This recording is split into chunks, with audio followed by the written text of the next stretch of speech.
எவ்வளவு சகித்தார் நமக்காக, நம்முடைய மீறுதலுக்காக, நம்முடைய பாவங்களுக்காக. அவர் எல்லாரையும் மன்னிப்பதற்காகவே அவர் அல்லேலூயா தன்னையே அர்ப்பணித்தார். ஆகவே அவருடைய மரணத்தை ஊற்றி நம் ஆத்துமாவை தேற்றினார். எத்தனை பேர் விசுவாசிக்கிறீங்க? அவருடைய மரணத்தை ஊற்றி நம் ஆத்துமாவை தேற்றினார். அதனால்தான் நாம் ஞானஸ்தானத்துக்கு அவரிடத்துல அதாவது எப்படி மரணத்துக்கு ஒப்பிடப்படுகிறோம். ஞானஸ்தானம் எடுத்தால் அவரோடு நாம் மரணத்துக்கு ஒப்பிடப்படுகிறோம். விசுவாசிக்கிறீங்களா? அல்லேலூயா. அதுதான் பாவத்துக்கு மரித்து நீதிக்கு பிழைப்பது தான் ஞானஸ்தானம். அப்போ ஞானஸ்தானம் என்பது இயேசு கிறிஸ்து மரித்தார் என்பதை அடையாளத்தை குறிக்கிறது. ஆகவே இயேசு கிறிஸ்துவோடு நாம் ஞானஸ்தானம் பெற வேண்டும். ஆகவே அவரோடு நாம் ஒப்புரவாக வேண்டும். தேவன் பெரியவராய் இருக்கிறார். ஆகவே தேவனை துதித்து ஆராதிப்போம், மகிமைப்படுத்துவோம். துதித்துக் கொண்டே இருக்கிறோம். பின்மாறி மழை அப்படின்னா என்ன அர்த்தம்? எழுப்புதல். பின்மாறி மழை என்றால் எழுப்புதல். தேவனுடைய பிள்ளைகளாய் நாம் அல்லேலூயா கர்த்தருக்குள் விசுவாசிக்க ஆண்டவர் நம்மை வைத்திருக்கிறார். ஆகவே பின்மாறி மழைக்காக கர்த்தரிடத்தில் வேண்டிக் கொள்ளுங்கள் என்று வேதம் சொல்லுகிறது. சகாரியா புஸ்தகம் 10ஆம் அதிகாரம் 1ஆம் வசனம். சகாரியா புஸ்தகம் 10ஆம் அதிகாரம் 1ஆம் வசனம்.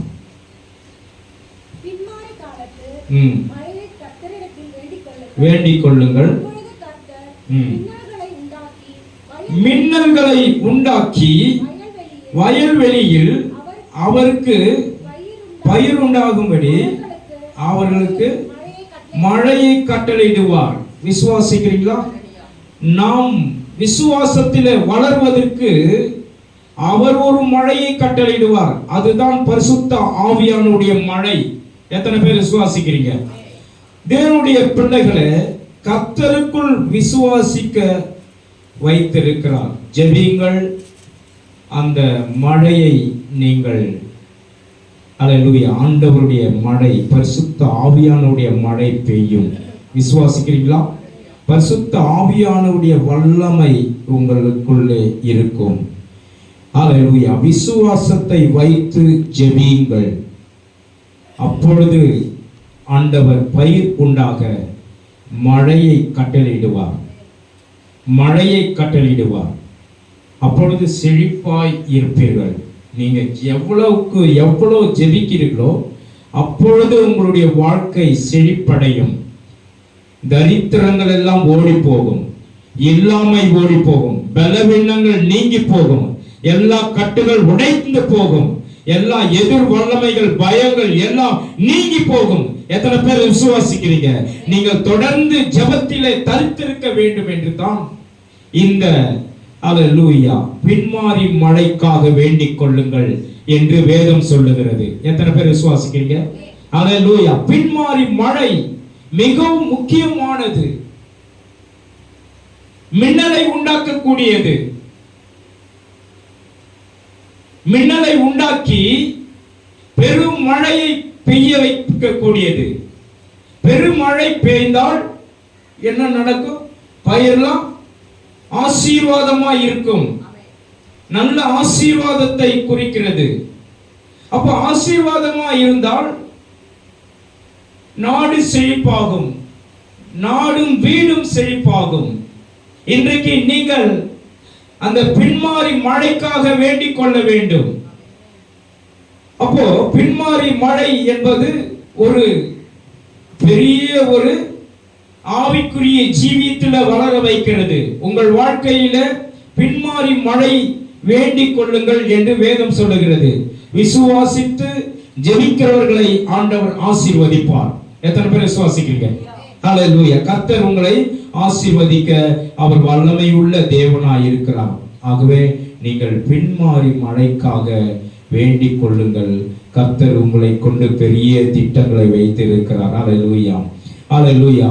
இன்றைக்கு பார்த்தீங்கன்னா நமக்கு திறமையும் நம்முடைய அல்லேலூயா ஞானத்தையும் கொண்டு எதையும் சாதித்திட முடியாது. இன்றைக்கு நிறைய பேர் திறமைய படிப்ப சார்ந்து வாழ்கிறார்கள். படிப்பு ஞானம் ஒன்றுமே இல்லை. படித்தவர்களை நல்லா பைபிள் படிக்க சொல்லுங்க, படிக்க மாட்டாங்க, சரளமா படிக்க மாட்டாங்க. ஆண்டவருடைய பிள்ளைகளை படிக்க சொல்லுங்க, ஆட்டோமேட்டிக்கா நல்லா கடகடன்னு படிப்பாங்க. இன்றைக்கு ஞானத்தை சார்ந்தும் புத்தியும் சார்ந்து அல்லது தன்னுடைய கைத்தொழிலை சார்ந்து வாழ்ந்து கொண்டிருக்கிறார்கள். ஆண்டவர் அதான் சொல்றார், பலமும் அல்ல பராக்கிரமும் அல்ல தேவனுடைய ஆவியினால் ஆகும் என்று சொல்றாரு. சகாரியா புஸ்தகம் 4 எடுங்க. சகாரியா புஸ்தகம் 4:6 வாசிங்க. அப்பொழுது அவர் செருபாபேலுக்கு சொல்லப்பட்ட கர்த்தருடைய வார்த்தை என்னவென்றால், பலத்தினாலும் அல்ல பராக்கிரமத்தினாலும் அல்ல என்னுடைய ஆவியினாலே ஆகும் என்று சேனைகளின் கர்த்தர் சொல்லுகிறார். விசுவாசிக்கிறீங்களா? அல்லேலூயா. அப்போ இந்த இடத்துல என்ன சொல்லப்பட்டிருக்கிறது? உங்க திறமைகளும் அல்ல, உங்களுடைய ஞானமும் அல்ல, உங்களுடைய படிப்பும் அல்ல, தேவனுடைய ஆவியினாலே ஆகும். எத்தனை பேர் விசுவாசிக்கிறீங்க? தேவனுடைய ஆவியினாலே ஆகும். கர்த்தருடைய பிள்ளைகளை கர்த்தர் ஆசீர்வதிக்க விரும்புகிறார்.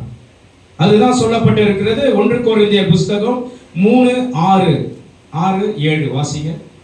1 கொரிந்தியர் 3:6 நான் நட்டேன், அப்போலோ நீர் பாய்ச்சினார், தேவனே விளைய செய்தார். விசுவாசிங்களா? அப்படி இருக்க நடுகிறவனாலும் அல்ல, விளைய செய்கிற தேவனாலே ஆகும். விசுவாசிங்களா? விளைய செய்கிற தேவனாலே எல்லாம் ஆகும். விசுவாசிக்கிறீங்களா? எத்தனை பேர் விசுவாசிக்கிறீங்க? ஆமென் சொல்லுங்க. அல்லேலூயா. அப்போ நான் நட்டேன், நான் தான் நட்டேன், நான் தான் நீர் பாய்ச்சினேன். வேதம் சொல்லுகிறது, வேதத்தில் சொல்லப்பட்டிருக்கிறது, அப்போஸ்தலர் பவுல் நட்டாரு. அப்போஸ்தலர் பவுல் நடுறாரு, அப்போலோ நீர் பாய்ச்சுறாரு. அப்போ இவங்கள வளர வைக்க வேண்டித்தானே? சொல்லுங்க. இன்னைக்கு ஆண்டவருடைய பிள்ளைகளை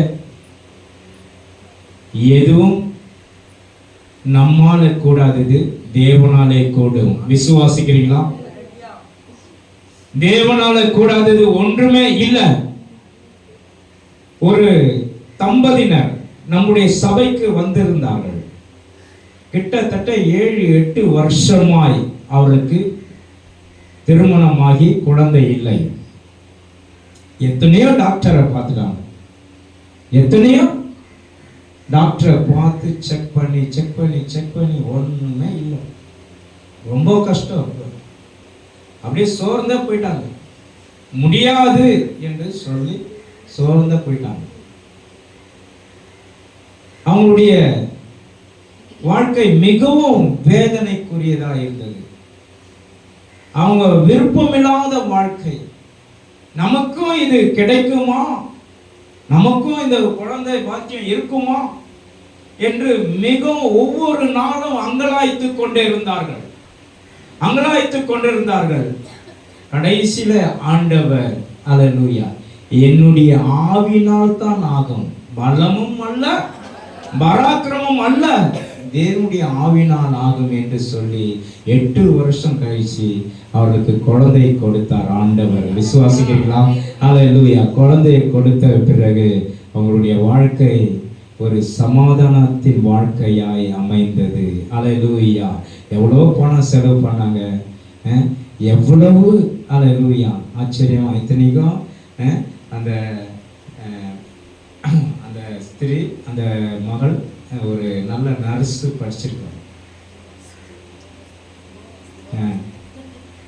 பாருங்க, எவ்வளவு ஒரு கர்த்தர். நீ எவ்வளவு டாக்டரா இருந்தாலும் சரி, நர்ஸா இருந்தாலும் சரி, எவ்வளவு படிப்பு படித்திருந்தாலும் சரி,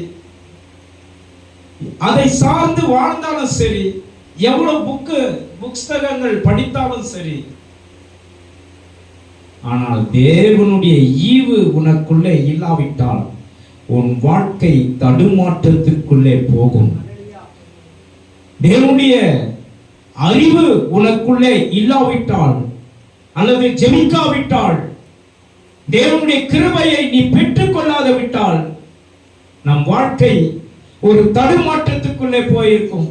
ஆகவே அதற்காகத்தான் சொல்றாரு அப்போஸ்தலர் பவுல் நடுகிறார், அப்போலோ நீர் பாய்ச்சுகிறார், விளைய செய்கிற தேவன் உண்டு. விசுவாசிக்கிறீங்களா? அல்லேலூயா. அப்போ நம்ம ஆண்டவர் நம்மை எல்லாவற்றிலும் நம்மை பாதுகாக்கிற தேவனாய் இருக்கிறார். அப்போ நடுகிறனாலும் அல்ல, நீ பாய்ச்சுகிறாலும் அல்ல, விளைய செய்கிற தேவனால தான் முடியும். எத்தனை பேர் விசுவாசிக்கிறீங்க? நம்மை உண்டாக்கின தேவனால தான் முடியும். நிறைய பேர் நம்மளை உண்டாக்கின தேவனை விட்டுட்டு எங்க போயிடுறாங்க? ஹாஸ்பிட்டலுக்கு போறாங்க. தன்னுடைய சுய புத்தியோட சார்ந்து கொள்ளுகிறாங்க. தேவனை சாராமல் வேலையை சார்ந்து வாழ்கிறார்கள். நான் இன்னைக்கு வேலைக்கு போனாதான் எனக்கு சாப்பாடு, இன்னைக்கு எனக்கு வேலைக்கு போனாதான் எனக்கு சாப்பாடு கிடைக்கும், அல்லது நான் வேலைக்கு போனாதான் செல்போனை வாங்குவேன், நான் வேலைக்கு போனாதான் எனக்கு நடக்கும். இன்னைக்கு நிறைய பேர் அப்படி நினைச்சுக்கிறாங்க. ஆண்டவர் சொல்றாரு, பலமும் அல்ல பராக்கிரமும் அல்ல, தேவனுடைய ஆவியினால் ஆகும். அல்லேலூயா. எவ்வளவு நீ ஓடினாலும் அது உன்னை திருப்திப்படுத்தாது. தேவனை சார்ந்து வாழ்ந்து பாரு, அது உன்னை மேன்மைப்படுத்தும், திருப்தி ஆக்கும். கர்த்தர் உங்களுக்கு பெரிய மாற்றத்தை கர்த்தர் கொடுப்பார். விசுவாசிக்கிறீங்களா? நிறைய பேர் அதுதான் அந்த காலத்துல சொல்லுவாங்க, மாடா உழைச்சி ஓடா தெரிஞ்சிருக்கிறாங்க. நம்ம சம்பாதிக்கிறதுனா பொத்த பையில போடுற மாதிரி தான், வீணான காரியங்களுக்கு முக்கியத்துவம் கொடுக்கிறது தான். ஞாயிற்றுக்கிழமை ஏன் வரல அப்படின்னு சொல்லிட்டு ஒருத்தர் கேட்ட அவங்க என்ன சொல்றாங்க, இன்னைக்கு முகூர்த்த நாளையா, எங்க குடும்பத்துல கல்யாணம் வச்சுட்டாங்களா, முக்கியமான நாள். போங்க போங்க, நல்லது. ஆண்டவருடைய பிள்ளைகளை கர்த்தருக்கு முக்கியத்துவம் கொடுங்க. ஏனென்றால் அவர் நம்மை உருவாக்கினார்.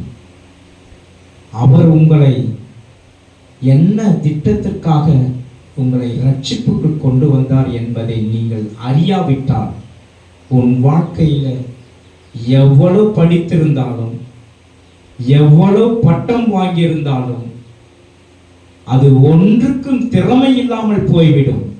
ஆகவே ஆண்டவரை சார்ந்து வாழ்வதற்கு நீ கற்றுக்கொள்ளு. ஆண்டவரை சார்ந்து வாழ்வதற்கு நீ கற்றுக்கொண்டால் உன் வாழ்க்கை மேன்மைப்படும். அதுதான் சொல்றாரு, உன் தேவனாகிய கர்த்தரிடத்தில் பூமி சகல ஜாதிகளிலும் உன்னை மேன்மையாக வைப்பார். அல்லேலூயா. மேன்மையாக வைப்பார். உன் தேவனாகிய கர்த்தர் பூமியில் உள்ள சகல ஜாதிகளையும் மேன்மையாக வைப்பார். விசுவாசிக்கிறீங்களா? அப்போ உன்னுடைய வாழ்க்கை மேன்மைப்பட வேண்டும் என்றால், அல்லது உயர்ந்து இருக்க வேண்டும் என்றால், அதிக சம்பாதிக்க வேண்டும் என்றால், நீ கர்த்தரை சார்ந்து வாழு. உன் குடும்பத்தில் சமாதானம் வேணும், உன் குடும்பத்தில் சந்தோஷம் வேணும், அல்லது நோயற்ற வாழ்க்கை வாழணும், கர்த்தரை சார்ந்து வாழ கற்றுக்கொள்ளுங்க. விசுவாசிக்கிறீங்களா? இன்னைக்கு நிறைய பேருடைய வாழ்க்கை, ஒருத்தர்கிட்ட கேட்டேன், என்ன இந்த மாதிரி ஒரு வியாதியில படுத்திருக்கீங்க, எவ்வளோ தான் சம்பாதம்? ஐயா, நீங்கள் சொன்னால் நம்ப மாட்டீங்க, 30,000க்கு நான் மாத்திரை மருந்து வாங்கி சாப்பிட்டுட்டு இருக்கேன். 30,000க்கு மாத்திரை மருந்து வாங்கி சாப்பிட்டுட்டு இருக்கேன்னு சொல்லி. அப்போ இதெல்லாம் யாருடைய வேலை? நீங்க ஆண்டவரை சாராததுனால சாத்தான் உங்களுக்கு என்ன பண்றான்? இப்பேற்பட்ட நஷ்டத்தை உண்டாக்கி கொண்டிருக்கிறான். தேவனை சார்ந்து வாழுங்க. உங்களுக்கு சுகபத்திரமாய் ஆண்டவர் உங்களை கொண்டு வந்து விட்டுறது, கொண்டு போவதும், நீ பட்டணத்திலும் ஆசீர்வதிக்கப்பட்டிருப்பாய், வெளியிலும் ஆசீர்வதிக்கப்பட்டிருப்பாய்.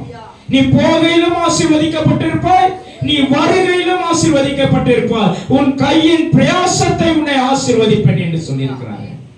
அந்த தெய்வத்தை நீ மறந்து உன்னுடைய புத்தியின் மேல் சாய்ந்தாயாகில் உன் வாழ்க்கை எப்படி இருக்கும்? பிசாசை சார்ந்தது போல இருக்கும். ஆகவே இன்றைக்கு தேவச்சனமே, கர்த்தருக்கு தம்மை அர்ப்பணிக்கும் போது உன் வாழ்க்கை மேன்மைப்படும். விசுவாசிக்கிறீங்களா? பூமியில் உள்ள சகல ஜாதிகளிலும் மேன்மையாக வைப்பேன் என்று சொல்லியிருக்க. கர்த்தர் உன்னை வாழாக்காமல் தலையாக்குவார், நீ கீழாகாமல் மேலாவாய். விசுவாசிக்கிறீங்களா? ஹல்லேலூயா. அப்போ தேவனால் கூடாதது ஒன்றும் இல்லை. ஹல்லேலூயா. மனுஷரால் கூடாதவைகளை தேவனால் கூடும். விசுவாசிக்கிறீங்களா? வாசிங்க லூக்கா 18:27. மனுஷரால் கூடாதது தேவனாலே கூடும். 18 லூக்கா 18. கூடாதது தேவனால கூடும். ஆமென். ஹல்லேலூயா. அப்போ தேவனால கூடும். நீங்க மனுஷரால் கூடாதது, அதாவது மனுஷன் எல்லாம் நம்ம இதை சாதிச்சலாம், அதை சாதிச்சலாம், அதை பண்ணிடலாம், இதை பண்ணிடலாம் நம்ம நினைப்போம். விசுவாசிக்கிறீங்களா? இந்த வருஷத்துல இந்த வீடை கட்டிடலாம், முடிக்கலாம். கர்த்தர் வீட்டை கட்டாராகில் அதை கட்டுகிறவனுடைய பிரயாசம் விருதா. கர்த்தர் நகரத்தை காவலாகில் காவலாளர்கள் விழித்திருப்பது விருதா. எவ்வளவு நீ விழித்திருந்தாலும் திருடம் கண்ணமிடுவான். விசுவாசிக்கிறீங்களா? கர்த்தர் உன்னை காக்கிறவர் உறங்குவதும் இல்லை, தூங்குவதும் இல்லை. ஆகவே தேவனை சார்ந்து வாழுங்கள். கர்த்தர் உங்களை ஆசீர்வதிக்க, கர்த்தர் பெரிய காரியங்களை செய்ய அவர் வல்லமையுள்ள தேவனாயிருக்கிறார். ஹல்லேலூயா. நாம் பெரிய ஆத்துமா அறுவடை செய்ய வேண்டும்.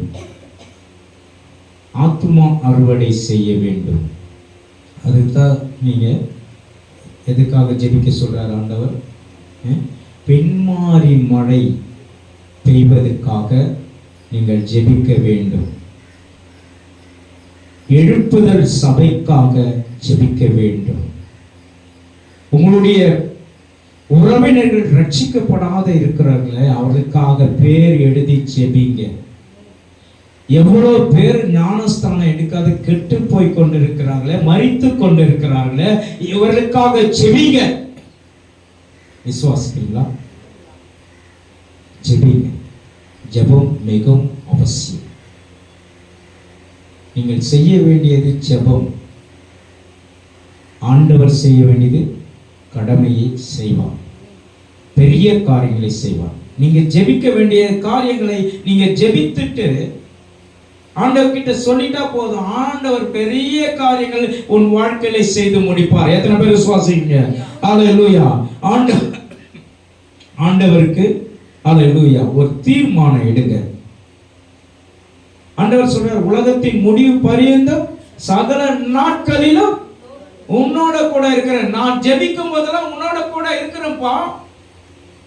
நீ ஜெபிக்கும் போதெல்லாம் நான் உன்னை பார்த்து கொண்டு தான் இருக்கிறேன், உனக்காகத்தான் நான் வாழ்கிறேன் என்று சொல்லுகிறார். ஆகவே நல்ல ஜெபிங்க. கர்த்தர் உங்கள் வாழ்க்கையில பெரிய மாற்றத்தை கர்த்தர் கொடுத்து உங்களை உயர்த்த வல்லமை உள்ள தேவனாயிருக்கிறார்.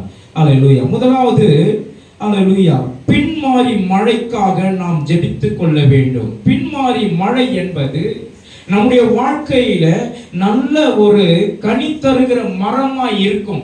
எத்தனை பேர் விசுவாசிக்கிறீங்க? கலாத்தியர் புஸ்தகம் எடுத்துக்கொள்வோம். கலாத்தியர் புஸ்தகம் 5:22-23 வாசிங்க. ஆவின் கனியோ அன்பு, சந்தோஷம், சமாதானம், நீடிய பொறுமை, தயவு, நற்குணம், விசுவாசம், சாந்தம், இச்சையடக்கம். ஒன்றுமில்லை, பிரமாணம் ஒன்றுமில்லை. இப்படிப்பட்ட நற்குணத்துக்கு எதிரான பிரமாணங்கள் ஒன்றுமில்லை. இப்போ இந்த இதுல நீங்க பார்த்தீங்கன்னா, நீங்க பின்மாறி மழைக்காக வேண்டிக் கொண்டால் நமக்கு நல்ல குணத்தை கர்த்தர் கொடுப்பார். பிறருக்காக நம்ம என்ன பண்ணணும்? அன்பு செலுத்தணும், அதுக்கப்புறம் அரவணைக்கணும், தாழ்மையோட போகணும். நான் படிச்சுட்டேன், நான் அவங்களுக்கு நான் வேலை செய்யணுமா? நான் சபைக்கு பெருக்கணுமா?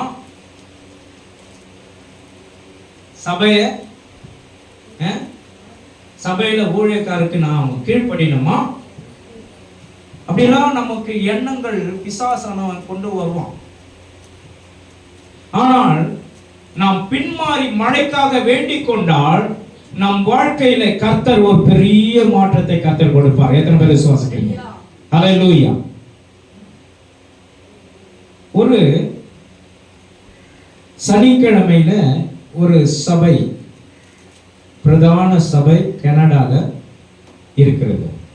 அந்த சபையில சனிக்கிழமான ஒரு நல்ல சகோதரி வந்து அவங்க என்ன பண்ணுவாங்கன்னா, ஒரு வேலைக்காரி மாதிரி செய்து ஒரு சபையை சுத்தம் பண்ணி மாப்லாம் போட்டு நல்லா சுத்தமாக்கி அந்த சபையை சுத்தம் பண்ணி கிளீன் பண்ணி வச்சிடுவாங்க. அதே போல இன்னொருத்தர் வந்தாரு. அவரு என்ன பண்ணிட்டாரு, இவங்க வேலை செய்யறவங்க போலன்னு சொல்லிட்டு, அம்மா நீ எவ்வளோ வேலை செய்யலையே, ரொம்ப ஆச்சரியமா இருக்கு. ஒரு நல்ல பெரிய பணம் படைத்தவர் பணக்காரர் வந்து அவங்கள அப்ரிஷியேட் பண்ணி, என்னுடைய ஏதாவது உனக்கு வேலை வேணும்னா என்னுடைய விசிட்டிங் கார்டு தர, அதுக்கு ஃபோன் பண்ணுமா அப்படின்னு சொல்லிட்டு அந்த அம்மாவுக்கு கொடுத்தாங்க. அந்த அம்மாவை வாங்கி வச்சுட்டாங்க. அவங்க என்ன பண்ணிட்டாங்க, போயிட்டு எல்லாம் ட்ரெஸ்ஸு சேஞ்ச் பண்ணிவிட்டு வந்து அவங்க காரில் ஏறும்போது இவர் பார்த்துறாரு. நீங்கள் காரில் வந்து இவ்வளோ இது பண்ணுறீங்கன்னு சொல்லிட்டு திருப்பி ஓடி வந்து பார்த்துட்டு, ஊழியத்திற்காக உங்களை இவ்வளவு ஒரு வேலைக்காரியை போல நீங்க எவ்வளவு அழகாக சுத்தம் பண்ணி இது பண்ணியிருக்கீங்க. நீங்க இவ்வளவு பெரிய, என் காரோடைய உன் காரு இவ்வளவு பெரிய காரு, எவ்வளவு விலை உயர்ந்த காரு, லக்ஸரி காரு, இந்த காரில் வரீங்களா, ரொம்ப பெரிய ஆச்சரியமா இருக்கு அப்படின்னு சொல்லிட்டு இவங்க என்ன பண்ணாங்கன்னா, இவங்களுடைய கார்டை எடுத்துக்கிட்டாங்க. அப்புறம் பார்த்தா இவரோடைய அவங்க பணக்காரராக இருக்கிறாங்க. விசுவாசிக்கிறீங்களா? அப்போ தேவனுடைய பிள்ளைகள் தேவனுடைய ஆலயத்தை சுத்தம் பண்ணுவதற்கு படித்தவன் அல்ல, படிக்காதவன் அல்ல, எவ்வளவு பெரிய பணம் படைத்தவனா இருக்கட்டும், எவ்வளவு பெரிய எஜமானா இருக்கட்டும், தேவனுடைய ஆலயத்துல வந்தா எல்லாமே சமம் தான். எத்தனை பேர் விசுவாசிக்கிறீங்க? அல்லேலூயா.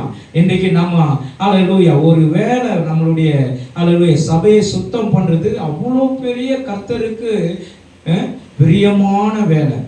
நான் அப்போ அடிக்கடி தான் சொல்லுவேன், எங்களுடைய சபையில், எங்கள் சபை குடிசை சபையாக இருந்தது கேட்கல. அந்த குடிசை சபையில் நாங்கள் அது ஓப்பன் திறந்த வெளியாக இருக்கும். நாயில் வந்து அடிக்கடி அந்த இடத்த அசிங்கம் பண்ணிடும். நான் காலையில் எழுந்து அதை பார்த்து அங்கெல்லாம் எடுத்துட்டு சுற்றி தண்ணி தெளித்து சுத்தம் பண்ணி அழகாக சேரெல்லாம் போட்டு வச்சுட்டு, அப்போ நமக்கு கொடுக்கிற வேலை, நாம் செய்கிற வேலையை ஆண்டவர் பார்த்து கொண்டிருக்கிறார். விசுவாசிக்கிறீங்களா? அப்போ ஆண்டவர் கையின் பிரயாசத்தை ஆசீர்வதிக்க வல்லமையுள்ள தேவனாயிருக்கிறார். அல்லேலூயா. அப்போலோ நீர் பாய்ச்சினார். அல்லேலூயா. பவுல் நடுகிறார், அப்போலோ நீர் பாய்ச்சுகிறார். வளர செய்கிறது தேவன். இன்றைக்கு கர்த்தருடைய பிள்ளைகளை, நீங்க எந்த வேலை செய்தாலும் கர்த்தருக்கென்று செய்க, கர்த்தருக்காக கொடுங்க. கர்த்தருக்காகத்தான் செய்கிறீர்கள். கர்த்தருக்காக கொடுக்கும் பொழுது அல்லேலூயா, ஜெபம் செய்யும் பொழுது அது ஒரு மிகுந்த ஆசீர்வாதத்தை கொடுக்கும். ஆகவே அன்பு, தாழ்மை, பரிசுத்தம், மனதுருக்கம் இதெல்லாம் நமக்கு வேண்டியதா இருக்கிறது. இதுதான் நமக்கு பின்மாறி மழையை பெய்யக்கூடியதா இருக்கிறது. ஆகவே நீங்கள் இதற்காக ஜெபியுங்கள். கர்த்தர் உங்களை ஆசீர்வதிப்பார். வெளிப்படுத்தின விசேஷம் 22ஆம் அதிகாரம் 12ஆம் வசனம் வாசிங்க. இதோ சீக்கிரமாய் வருகிறேன், அவனவன் கிரியைக்கு தக்க அனுப்பும் பலன் என்னோட கூட வருகிறது. பாருங்க, அவனவன் கிரிக்கு தக்க அவனுடைய பலன் என்னோட கூட வருகிறது என்று சொல்றான். இன்றைக்கு தேவனுடைய பிள்ளைகளை நாம் எதை விதைக்கிறோமோ அதை தான் அறுப்போம். ஆண்டவருக்காக நாம் தன்னை அர்ப்பணிக்கும் போது அல்லது வேலை செய்யும் போது, அவருடைய பணிகளை செய்யும் போது, இன்றைக்கு கர்த்தர் அதற்கேற்ற பலனை உங்களுக்கு கொடுப்பார். விசுவாசிக்கிறீங்களா? அல்லேலூயா. சீஷனின் நிமித்தம் ஒரு கலசம் தண்ணீர் கொடுத்தால் கூட அதற்கேற்ற பலன் உண்டு. நல்லா ஜெபிங்க, கர்த்தருடைய ஊழியத்திற்காக. அல்லேலூயா, ஜெபிங்க. சபையில பெருக்கிறதுக்கு நீங்க முன் வரணும். சபையில டீ குடிச்சா, 2வது ஆராதனையில டீ குடிச்சா டீ டம்ளரை நம்ம தான் கழுவணும் அல்லது நம்ம தான் எடுத்து போடணும். அங்கேயே ஒரு சிலர் வச்சுட்டு அப்படியே போயிடுறாங்க. உங்களுக்கு பிரச்சனை இல்லை. 2nd ஆராதனைக்கு கம்பல்சரி இருந்து டீ சாப்பிட்டுட்டு போகணும். டீ டம்ளர் கழுவி வைக்கிறதுக்கு முன்ன வர மாட்டாங்க, ஆனால் டீ குடிக்கிறது முன்ன வருவாங்க. அதை நம்ம செய்யணும். விசுவாசிக்கிறீங்களா? அப்போ செஞ்சு பாருங்க. இது எதை செய்தாலும் கர்த்தருக்காக நான் செய்கிறேன், கர்த்தருக்காக என்னை அர்ப்பணிக்கிறேன், கர்த்தருக்காக ஒப்பு கொடுக்கிறேன், என்னை தாழ்மைப்படுத்துகிறேன் என்று சொல்லி நீங்க எதை செய்தாலும் கர்த்தருக்காக செஞ்சு பாருங்க. உங்கள் வாழ்க்கை மேன்மைப்படும். விசுவாசிக்கிறீங்களா? எனக்கு என்ன, நான் வந்தேன்னா தேவனை துதிச்சேன்னா தேவன் என்னை ஆசீர்வதிச்சிட்டாரா, டைரக்டா ஆசீர்வதிப்பாரா? நீங்க எதை செய்தாலும் கர்த்தருக்கு என்று செஞ்சு பாருங்க, உங்களை டைரக்டா ஆண்டவர் ஆசீர்வதிப்பார். விசுவாசிக்கிறீங்களா? உங்களுடைய ஜெபத்துக்கு பதில் வராத இருக்கிறதுக்கு காரணமும் இதுவும் ஒன்று. தேவனுடைய பணிகளை நாம் செய்வதற்கு நாம் யோசிக்கிறோம். விசுவாசிக்கிறீங்களா? உங்களை குற்றம் சொல்லல, நாம் தாழ்மைப்பட வேண்டும். அவனவனுக்கு தக்க பலனை அளிப்பதற்கு அவர் சீக்கிரமாய் வருகிறார். விசுவாசிக்கிறீங்களா? இன்றைக்கு தேவ ஜனமே கர்த்தருக்கு தம்மை தாழ்த்தி ஒப்பு கொடுத்து தேவனுடைய ஆலயத்து பணிகளை நீங்க செய்து பாருங்க. உங்கள் வாழ்க்கையில எவ்வளவு சந்தோஷம், எவ்வளவு மன மகிழ்ச்சி. தேவனுடைய ஆலயத்தை நீங்க பெருக்கி பாருங்க, தேவனுடைய ஆலயத்தை சுத்தம் பண்ணி பாருங்க, அவ்வளவு மன மகிழ்ச்சியா இருக்கும்.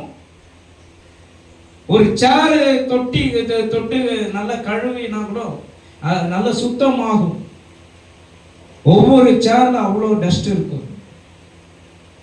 நீங்க உட்கார்றதுக்காக நம்ம வரக்கூடாது.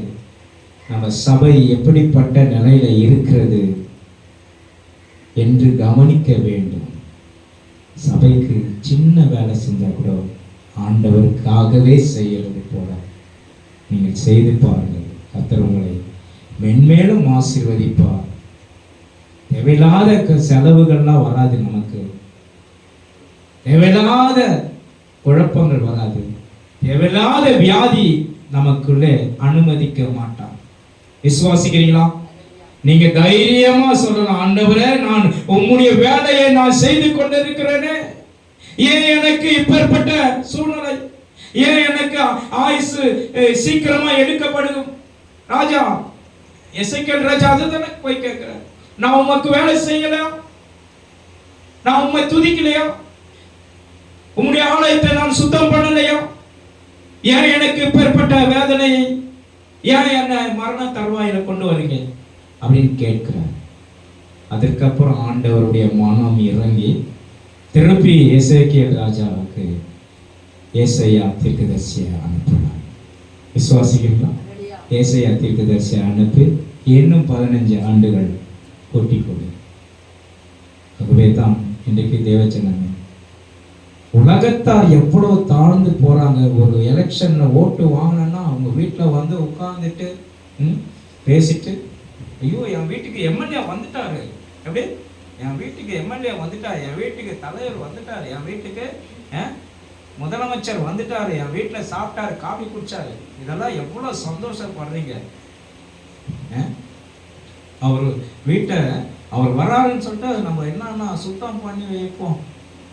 எங்கன்னா ஓடி போய் ஒரு சோஃபா வாங்கி வந்து வச்சு உட்கார வச்சு, நம் ஆண்டவருடைய வாசம் பண்ணுகிற இடம், பரலோக தேவன் வாசம் பண்ணுகிற இடம் எப்படிப்பட்டதா இருக்கணும்?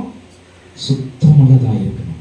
ஆகவே இன்றைக்கு உங்களுடைய பிரயாசத்துக்கு தக்க பலன் அளிப்பார். விசுவாசிக்கிறீங்களா? உங்களுடைய பிரயாசத்துக்கு தக்க பலன் அளிப்பார். மூன்றாவதாக, பின்மாறி காலத்து மழையை ஜனங்கள் மத்தியிலே ஆண்டவர் வர வைப்பார். விசுவாசிக்கிறீங்களா? அல்லேலூயா. மூன்றாவதாக, பின்மாறி மழை எப்படிப்பட்டதா இருக்கும்? பின்மாறி மழை நோவா காலத்தில் பெய்த மழையை போல அது, அல்லேலூயா, நம்முடைய சபைகளில் ஒரு பெரிய பெருங்கூட்டம் ஏற்படும். சபைகளில் அதிக கூட்டம் வரும். நோவா பேழையை போல சபை தான் முன்குறித்து வைத்திருக்கிறார். விசுவாசிக்கிறீங்களா? நோவா பேழையில 8 பேர் பிழைப்பை ஆண்டவர் ஏற்படுத்தினார். 8 பேர் தப்பித்தார்கள். யாரு? நோவாவுடைய 3 மருமகன், 3 மகன், கணவன், மனைவி, 2 பேர், மொத்தம் 8 பேர். அதுக்குள்ள இருந்தது எவ்வளோ? எல்லாம் விலங்குகளும் இருந்தது. தப்பித்தார்கள். அதே போலதான் இன்றைக்கு பின்மாறி மழைக்காக சபையில நீங்கள் வேண்டிக் கொண்டால், இந்த சபை அல்லேலூயா அப்படியே நாம் எடுத்துக் கொள்ளப்படுவார். ஆண்டவர் பரிசுத்த ஆவியை ஊற்றி நம்முடைய சபையை அப்படியே பரலோகத்தில் எடுத்துக்கொள்வார்.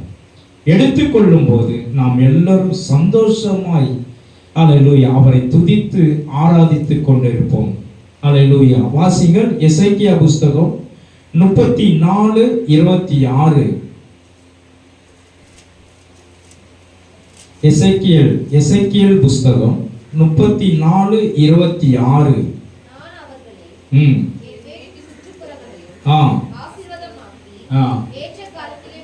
ஏற்ற காலத்திலே மழை பெய்ய பண்ணுவேன், ஆசீர்வாதமான மழை பெய்யும்,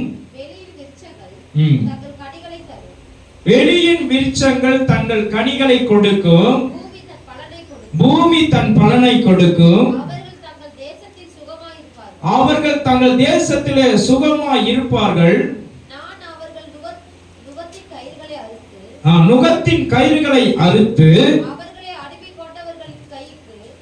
அடிமை கொண்டவர்களின் கைக்கு அவர்களை நீங்களாக்கி விடுவிக்கும் பொழுது நான் கர்த்தர் என்று அறிந்து கொள்வீர்கள். அவர்கள் பாருங்க, அபிஷேகத்தின் மழையை அவர் மேல் பெய்யும் போது ஒருவரும் டாக்டர் கிட்ட போக மாட்டாங்க. டாக்டருடைய கிளினிக்கு, பெரிய பெரிய ஹாஸ்பிட்டல் எல்லாம் மூடப்பட்டு இருக்கும். விசுவாசிக்கிறீங்களா?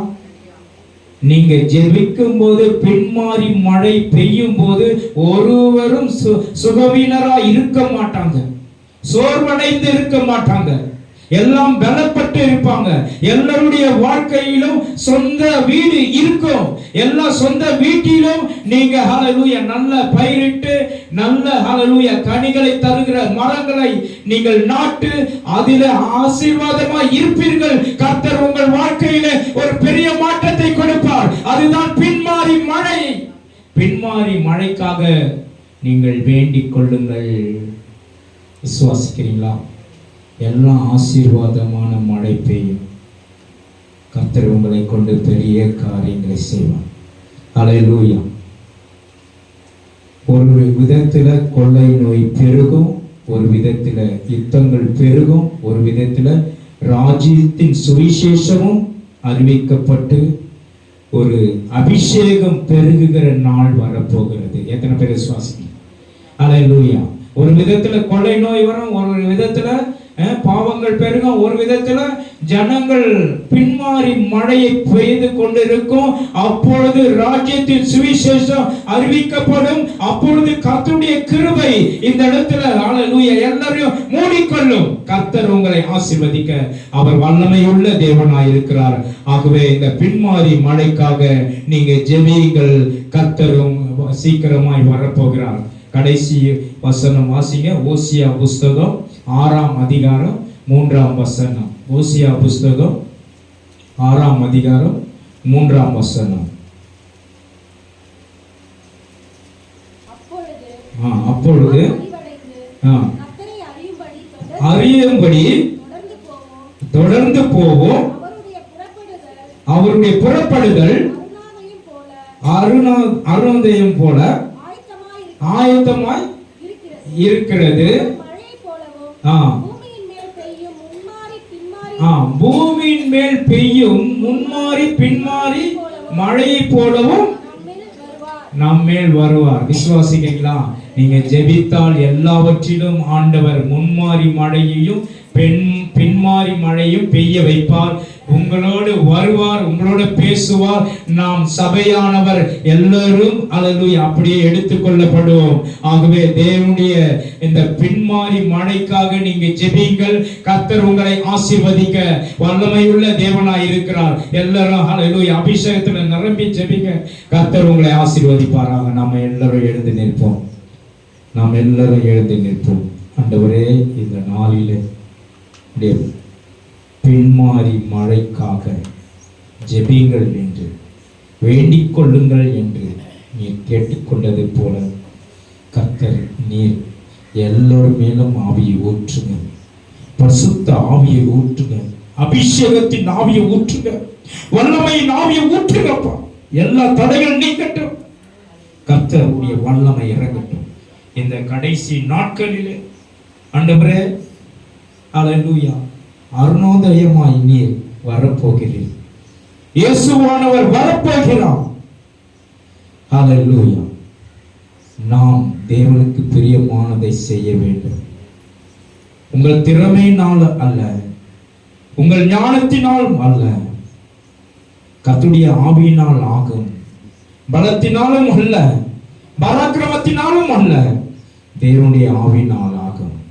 இன்றைக்கு ஹல்லேலூயா வேதம் சொல்லுகிறபடி ஹல்லேலூயா, நான் நட்டேன், அப்பொழுது நீர் பாய்ச்சினார்.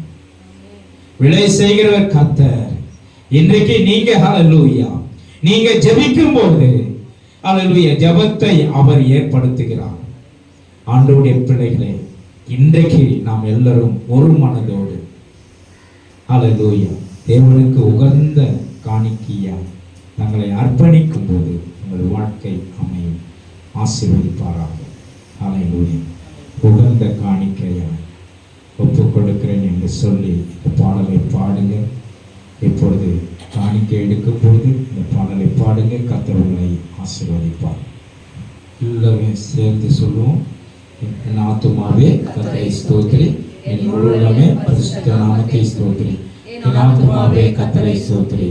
கர்த்தர் செய்த சகல உபகாரங்களை நம் ஆண்டவராக இயேசு கிறிஸ்துவின் கிருபையும் பிதாவாகிய தேவனுடைய அன்பும் பரிசுத்த ஆவியானுடைய அன்னுடைய ஐக்கியமும் சமாதான சுகமும் எப்பொழுதும் அவருடைய வருகை மட்டும் நம்மோடு கூட இருப்பதாக ஆமென் சொல்லுவோம். அல்லேலூயா, அல்லேலூயா, அல்லேலூயா. கர்த்தர் உங்களை ஆசீர்வதிப்பார். ஒருவருக்கு ஒரு வாழ்த்து சொல்லுங்கள். கர்த்தர்